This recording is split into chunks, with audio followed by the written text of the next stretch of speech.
Assalamualaikum warahmatullahi wabarakatuh.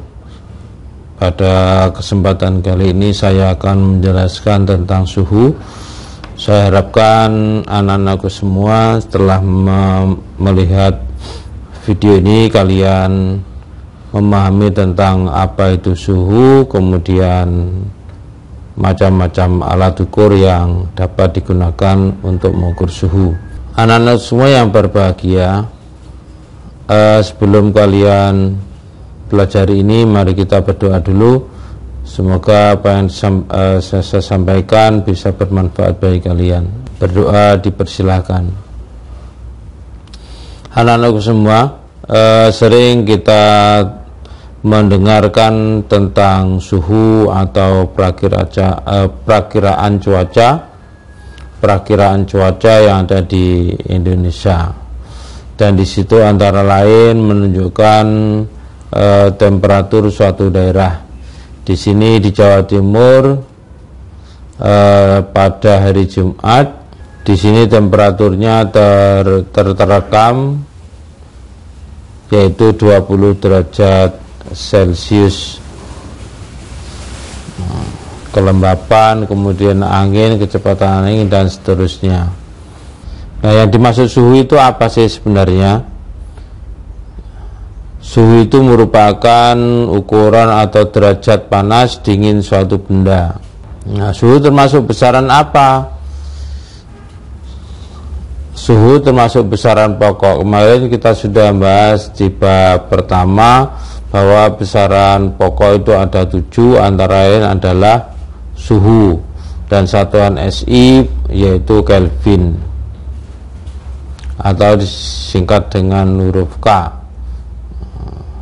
Dan alat ukurnya apa? Alat ukur suhu itu, kalau kalian panas biasanya ibu kalian memegang dahi kalian, merasakan dengan tangan, maka menyimpulkan bahwa anaknya panas.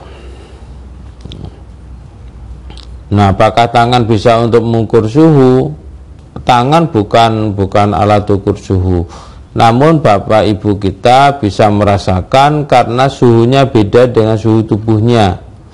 Kalau orang tua megang dahi kita misalkan mengatakan panas karena suhu tubuh kalian lebih besar daripada suhu ibu atau bapak kalian, maka dikatakan panas.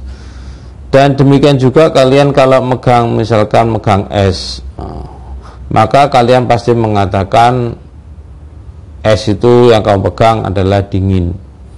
Kenapa kok bisa merasakan dingin? Karena tangan kita terasa lebih dingin daripada tidak megang es. Nah, sebenarnya alat ukur yang bagus atau yang tepat adalah termometer. Kenapa alat termometer ini dapat mengukur? Karena dapat menentukan berapa besar derajatnya. Kalau tangan tidak bisa. Misalkan kita megang es berapa derajat, maka tangan kita masa menunjukkan angka? Tidak, hanya merasakan saja. Tapi kalau termometer kita gunakan untuk mengukur suhu, maka akan muncul berapa derajat yang terukur oleh termometer itu. Nah, gambar ini adalah juga alat untuk mengukur suhu, biasanya diletakkan di bandara-bandara sehingga orang lewat akan langsung terukur suhunya, kemudian muncul di layar atau di layar komputer pengamatnya. Nah, ini yang biasa sekarang kita gunakan. Kalau kalian masuk sekolah maka akan dicek suhunya menggunakan termogan. Jadi seperti itu. Atau kalian kalau ke pertokoan atau ke bank maka akan pakai termogan. Nah, berikutnya termometer digital. Ini termometer digital ini biasanya dipakai untuk mengukur suhu tubuh, biasanya dipakai oleh dokter. Nah, jadi seperti itu. Kalau yang ini termometer badan cara manual. Jadi ada yang digital, ada yang manual. Bagus mana digital sama manual? Semuanya punya keunggulan dan punya kelemahan. Nah, kita lihat kalau kalian menggunakan termometer digital, ini baterainya harus benar-benar bagus. Kalau tidak bagus maka akan mempengaruhi nilai yang terukur. Tapi kalau ini kalau termometer manual, dia hanya bekerja kalau kena panas saja, tidak terpengaruh barang elektronik. Jadi tidak ada baterai di sini karena prinsipnya pakai pemuaian. Sekarang jenis-jenis termometer. Yang pertama adalah termometer cair, karena zat yang digunakan berupa cair, dan ini biasanya dipakai di laboratorium IPA atau di termometer badan yang manual. Kemudian termometer kristal cair, termometer kristal cair ini digunakan biasanya untuk anak-anak, karena anak-anak itu susah untuk diem, khawatir kalau pakai termometer cair nanti dia selalu bergerak sehingga pecah. Kalau termometer kristal itu mudah, tempelkan di batuk, maka warna termometer itu akan berubah sesuai dengan suhu yang dimiliki oleh anak tersebut. Yang ketiga adalah termometer bimetal. Termometer bimetal ini termometer yang menggunakan logam. Nanti akan kita pelajari lebih lanjut bagaimana prinsip termometer bimetal. Kita bahas satu-satu. Yang pertama adalah termometer cair. Cairannya berupa alkohol. Nah, yang kedua berupa raksa atau air raksa. Kalau alkohol berupa cairan, raksa juga berupa cairan, tapi bentuk jenisnya jenis logam. Jadi seperti itu. Nah, sekarang alkohol. Kenapa sih alkohol itu dipakai, digunakan pada termometer, atau apa kelebihan alkohol sehingga dia dipakai kalau tidak air saja? Alkohol memiliki kelebihan yaitu mampu mengukur suhu rendah, yaitu min 110 derajat. Jadi kalau mengukur suhu yang sangat rendah, ini cocok untuk menggunakan atau cocok menggunakan alkohol. Tapi misalkan es itu suhunya bisa, atau pendingin itu suhunya bisa sampai min 10, min 20, terserah yang mengaturnya. Nah, ini bagus kalau menggunakan alkohol.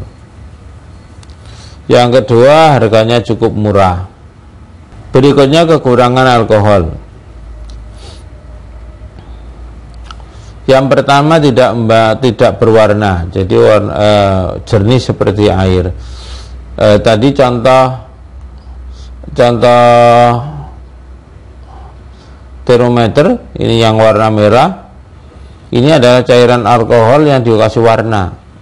Jadi bukan tidak dikasih warna. Kalau tidak dikasih warna akan sama dengan wadahnya berupa kaca, jadi susah untuk mengamatinya. Dikasih warna merah itu biar mudah untuk mengamatinya.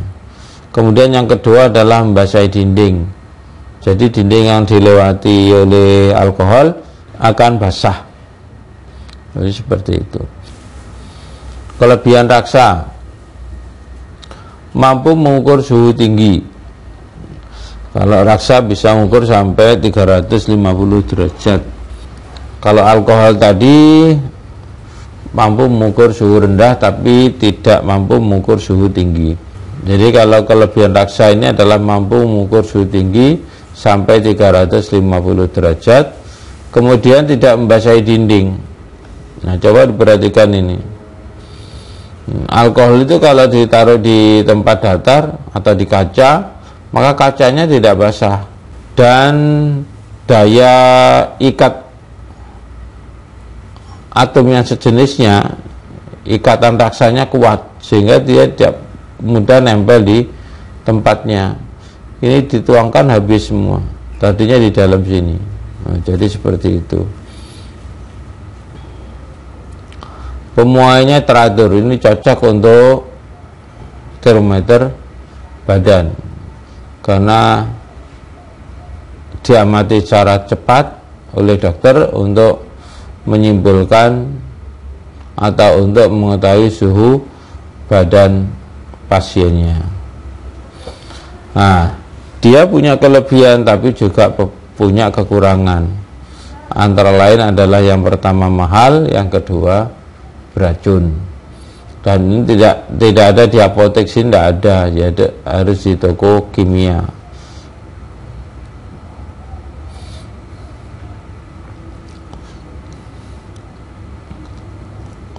Termometer cair ini menggunakan ada yang termometer laboratorium skalanya min 10 sampai 110. Kemudian termometer badan skalanya 35 sampai 45. Nah, tolong dibedakan antara laboratorium dengan termometer badan. Badan manusia itu tidak lebih dari 50 atau 45 derajat karena sangat tinggi sekali. Kita aja kalau sakit misalkan 38 itu sudah sakit karena normalnya adalah 36, 37. Nah, di bawah itu juga dikatakan sakit. Nah, jadi tubuh manusia itu termometer badan itu antara suhunya, antara skalanya antara 35 derajat sampai dengan 45 derajat. Kalau laboratorium lebih tinggi karena bisa digunakan untuk penelitian. Sekarang prinsip kerja termometer cair.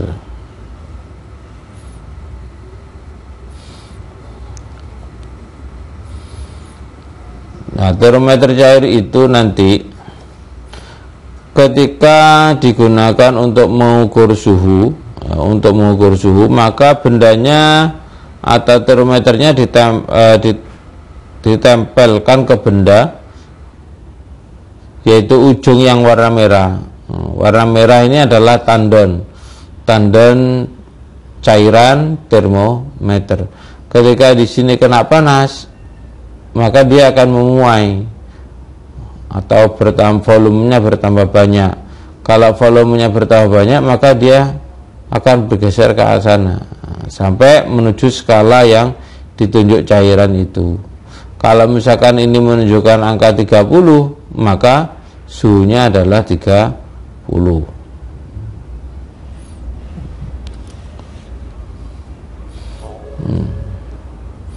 Jadi yang ditunjukkan ini adalah angka yang ditunjuk oleh alat ukur. Kalau ini 25 ya 25, kalau ini 26 ya 26 hasilnya.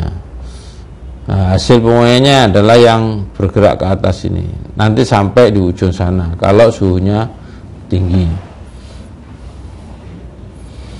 Pada tandon berisi cairan ini kacanya cukup tipis. Kenapa cukup tipis? Agar peka terhadap suhu cairan, agar peka terhadap suhu sehingga cairannya memuai. Jadi seperti itu. Kalau ini tebal, maka kita tahu kaca itu adalah konduksi isolator panas. Tapi kalau tipis, isolatornya semakin berkurang. Ini adalah termometer bimetal. Termometer bimetal. Bimetal itu bi itu 2, metal itu adalah logam. Berarti termometer yang terdiri dari 2 logam yang berbeda. Metal satu atau logam pertama dan logam kedua. Ini direkatkan jadi satu, ditumpuk, kemudian ujung-ujungnya dikeling itu dimatikan. Jadi dia tidak bisa bergeser sendiri, tidak. Kalau bergeser akan bersama-sama. Nah, 2 logam ini memiliki koefisien muai panjang berbeda. yang metal 1 ini koefisiennya lebih besar daripada metal 2. Maka ketika dipanaskan, kalau yang atas ini tanpa dikeling, ya, tanpa disatukan, maka ketika dipanaskan yang atas dia panjang sendiri, yang bawah tetap, ya kan, atau panjang pun tapi sedikit, karena tadi koefisien panjangnya lebih besar yang pertama, maka dia memanjang. Kalau tidak dikeling maka dia akan lurus ke sana, lurus ke samping, bertahap panjang tapi lurus. Tapi kalau nanti dikeling seperti gambar nomor 2, ketika dipanaskan maka dia akan, yang atas akan memanjang, ya, lebih panjang daripada yang pendek, karena ujung-ujungnya dijadikan satu, maka dia tidak bisa lepas, akhirnya dia bengkok. Nah, tanda bengkok ini menunjukkan bahwa panjang metal pertama lebih besar daripada metal kedua, sehingga dia berbengkok. Jadi seperti itu. Kemudian termometer kristal cair, prinsip kerjanya adalah menggunakan zat kristal zat cair bersifat cair yang dan padat sebagai indikator suhu. Selain itu, termometer ini dapat berubah warna akibat faktor suhu, tekanan, aliran listrik, medan magnet, dan bersentuhan bahan kimia. Nah, ini cocok untuk anak kecil karena ditempelkan di dahinya, maka karena suhu dia akan berubah warna. Mungkin ini yang dapat saya sampaikan, kurang lebihnya mohon maaf, semoga bisa bermanfaat bagi kalian. Assalamualaikum warahmatullahi wabarakatuh.